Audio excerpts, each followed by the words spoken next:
kapapar! DIY na! Mga kapapar, este día ay aso kita cambia el design de este siding de este cama, no? Estaba na este color, cambia si papart into acacia wood design. So mira Lego el changes de este side, no? Este siding pati allá na otro lado, pati aquí cambia kita si así ta acacia wood pati otro lado, no? So igual con este headboard, si mira vosotros partition yan de acacia, no? Pero actually plywood lang pa sila. So ansina natin kita si ara kina site. So mira el video para mira el beauty el changes del cama, no?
这一次我真的睡着了。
这一次我真的睡着了。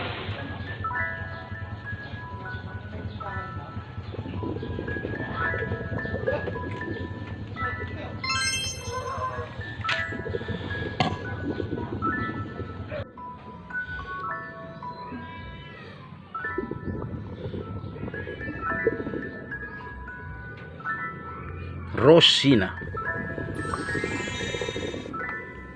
red liquid tile acrylic color and the black.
次我真的睡着了。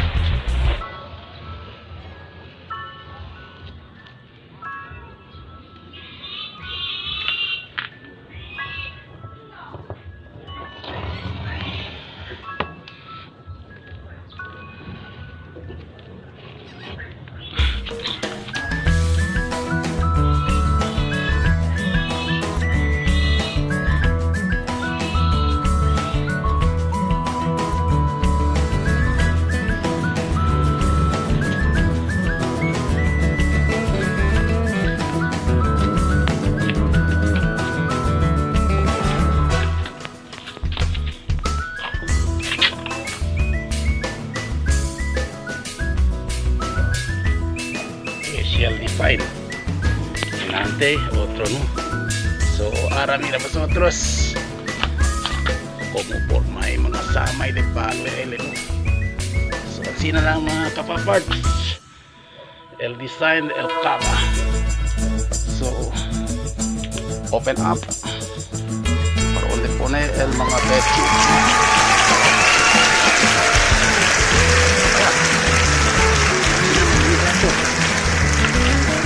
Pahit-pahit lang mamaya Banakal de Arcasia. Este el primer cama paste.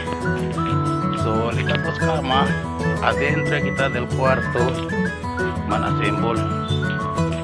So mga kapaparts, thank you for watching no? Hopefully ya gusta pa sa otros el design ni Papart del bed siding no? So 这一次 Banakal 我真的 design 睡着了。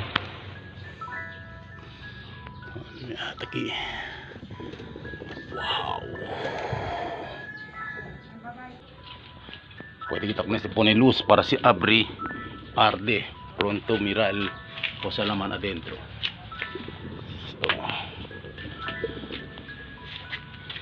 So tagliare no? Postel mga next. Kalasin tayo kasi pa headboard.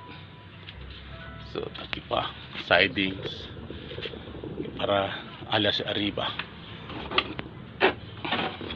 na parte ni si mga sidings painting made by Papart. So el pintura usa kita no is liquid tile lang, liquid tile then tormento kay pronto seka pero at least siya pwede kita kasi. So Papart, continue lang watching and subscribe para updated pa sa otros na dimi yung mga DIY. Thank you and God bless. Mga kapaparts, simple stroke lang del brush within 25 minutes ya kapag kita ya pwede man mira vosotros el output no, el transformation, el cambio del siding del cama. So ansi na lang dapat man enjoy lang vosotros o sa vosotros taase man imagine lang pakimodel mixing del pintura no, and then go for it. So thank you for watching mga kapaparts. Subscribe and share lang para manatatansya pa de mira. Thank you, God bless.